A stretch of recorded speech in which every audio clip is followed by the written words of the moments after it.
On Saturday,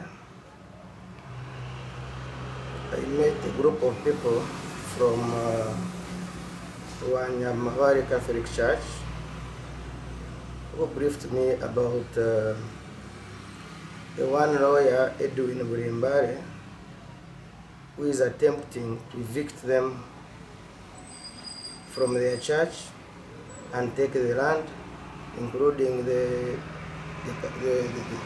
school, the church school next to the church, and their tea garden.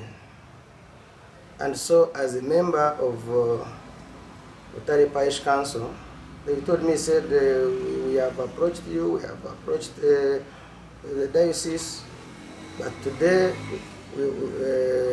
they came to the church and beat us up, and so would like you to come and talk to us. Of course, that church is under Utari Parish, and Utari Parish cuts across constituencies. Some part of Utari Parish is in the Mwijukye County, another smaller part is in the Mwijukye County West.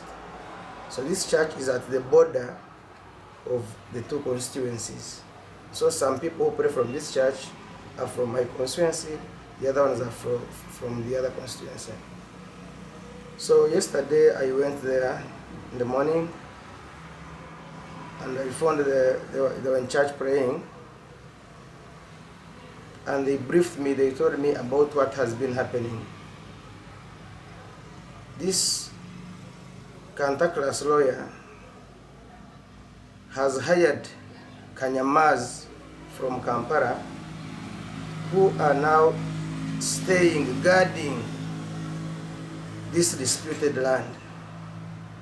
They don't allow anybody to cross, even when there's a road. Neither do they allow Christians to come to church. So yesterday they forced their way into the church because I had told them I would be coming to join them. They told me how these Kanyamaz are fighting and raping kids going to school in the morning. And so now kids have been forced to go through a longer distance because they can't pass through this. And they said about 5 of them have been raped and fired. And so the parents have to go through round to take their kids to school in the morning and go and pick them in the evening. These Kanyamaz are hiding in this Edwin's house. They spot you, they run after you until they get you and beat you up. They have beaten up the area councillor of Wanyamawari. They have beaten up the chairman of C1. And on that day, on Saturday, they beat up several Christians who had come to pick their tea and pray in the church. So, but specifically yesterday, after we had a peaceful meeting, we went outside, we posed for pictures, and so as we were leaving the church, these Kanyamaz who are between 15 and 20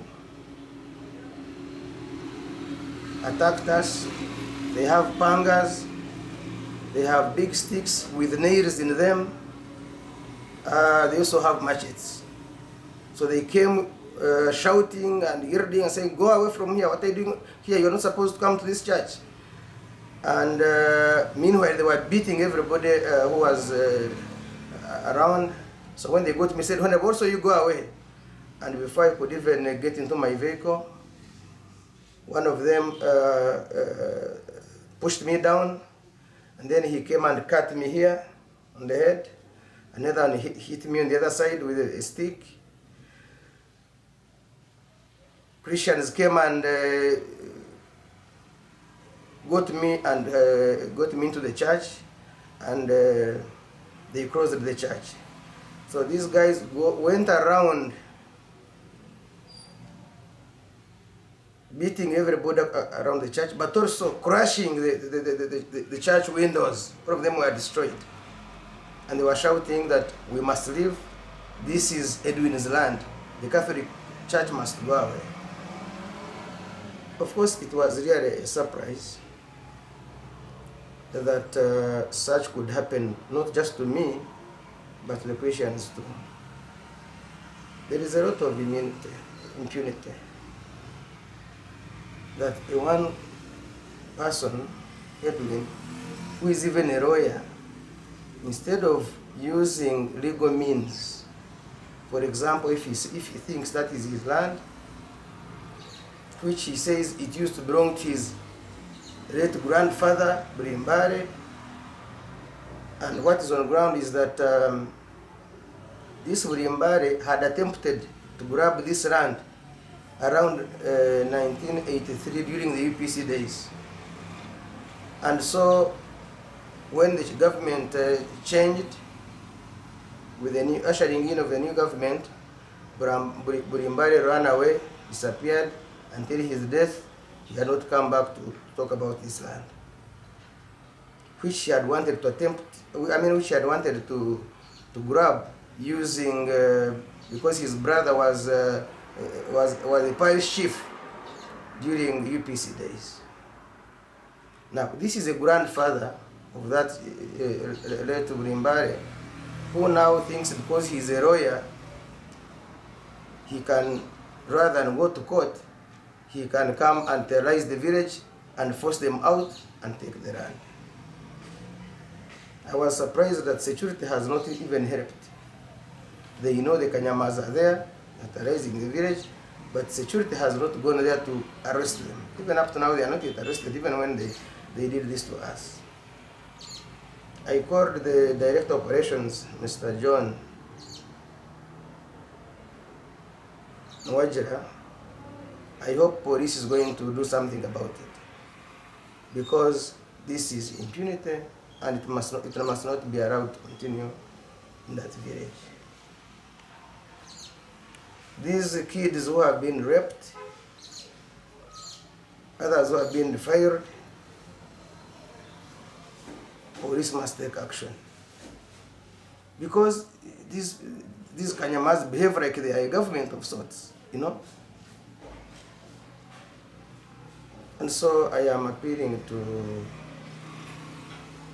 the police and the relevant security organs to take interest in this case, because we as leaders cannot just sit and see our people suffering. We are elected to speak for the people. We are elected to serve. We are elected to represent our people. And so we will not just be there seated as our people are being terrorized. And so the earlier the security takes up this matter, the better for all of us. Otherwise, I was rushed here, and we have done a CT scan. I am waiting for the report, and then I can be advised on further management of my condition. Unfortunately, yesterday I did not move with any police. I didn't have any policeman with me. I just moved around. So maybe they took advantage of that. But for me, it is not about having a policeman to go with. I don't have to have a policeman to safely move in Mwijukye or in Marara or anywhere. It is my freedom. So what about if you say Mwijukye should have a policeman move with him? What about the other children I'm talking about? Must they also have policemen? What about the locals, the councillors, the chairpersons who have been terrorized? So I don't think it's about having a policeman from Mwijukye to move with around, or to give him security as Mwijukye. No. We must get security as Ugandans, because the role of police is to keep law and order, not secure some few, not just secure me, no, but secure all Ugandans. That's what I'm saying. Please, police should go and secure the village, secure the residents, secure the children, secure the church, and secure the school. I should be as safe as that chairman who was beaten seriously. The old women, these young kids, all of us must be safe. So the question of why didn't you go with a policeman for me doesn't arise, because it should be security for all of us. Because if they can terrorize a member of parliament at that level, then what will they do to the local person on the ground who is pointing a finger at them? They will kill all of them. And so before people die, it is incumbent on security, it is incumbent on police to go. It appears to me that the local police is compromised. The local police in Mwijukye has been compromised, and so that's why they are not questioning the activities of these Kanyamas. Because who did they report to? If Edwin has hired some security group, how does it come to the village to start arresting people? Was it reported to the DPC? Is the DPC aware of these activities? Because it looks to me that he's aware, he knows they are terrorizing people, but he's just, he has just left them to do whatever they want to do. And so I want to request the IGP to take interest in why the DPC of Mwijukye has left these Kanyamas terrorize the residents without any intervention. Well, for now we are giving a benefit of doubt to the police and all the sister security organizations to go and come to the rescue of our people. Whereas we are thinking of involving the Minister of Lands to go and visit the scene, the area. We are thinking of asking Parliament to intervene, but that is in the medium and long run. But in the meantime, our people must be secured from these hooligans. Our people must be secured from these goons. It is really a core mandate of the police to keep law and order, detect crime. And so you cannot be there and be told, there are people there destroying the church, destroying the school, running after kids, and that police is just keeping quiet about it. And again, even when this happened, it took about an hour for police to arrive. I had called the director of operations to look for a DPC who had switched off his phones.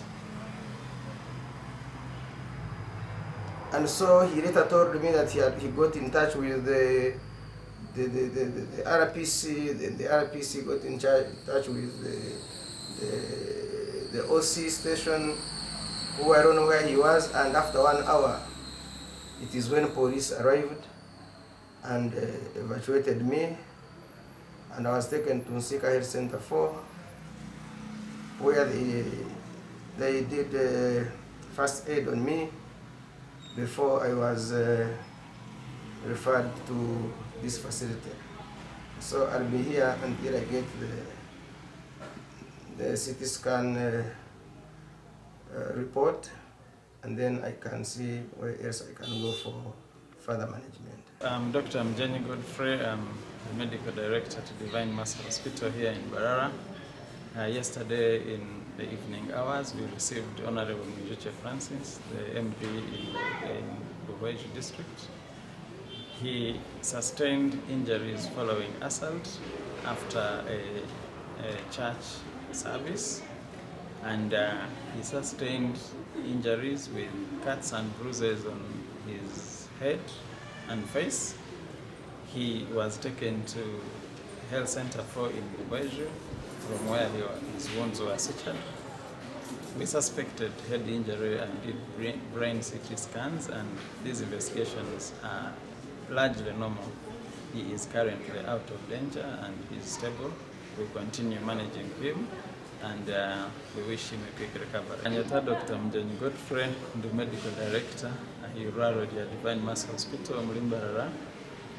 Mushaha z'omwazo yesterday Sunday tufunureyo Honorable Francis Mwijukye, MP akuruga Mwijukye, atirwe kandi yahutazibwa omukicweka by'omutwe gwe hamwe n'ahamisho bamutwara mu irwariro rya Nsika Health Center 4 bamubazira kwahikira aha twatekateka ngo aine head injury ningashoboka okutaha mutwe gwe konka brain CT scan neyoreka ngu taine nshonga kandi turiyo nitwongera kumujanjaba ariyo nabaje nitumuhembeza okukira amaani.